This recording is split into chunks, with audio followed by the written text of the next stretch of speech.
রসু ভাইয়ের হাত ধরে আমাদের প্রথম ছাত্র দলের রাজনীতিটা করা।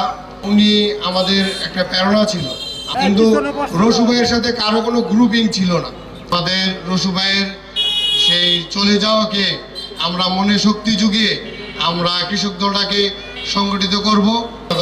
কৃষক দলের সাধারণ সম্পাদক রশিদুর রহমান রসু ভাইয়ের যে প্রথম মৃত্যুবার্ষিকী, তো আজ আসলে খুবই কষ্ট লাগে। রশিদুর রহমান রসু ভাই ছিলেন একজন কর্মী বান্ধব।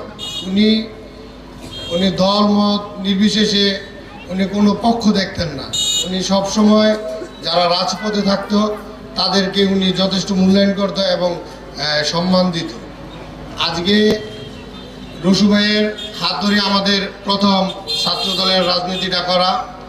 আমরা যখন ছাত্র দলের রাজনীতি করি তখন উনি আমাদের একটা প্রেরণা ছিল।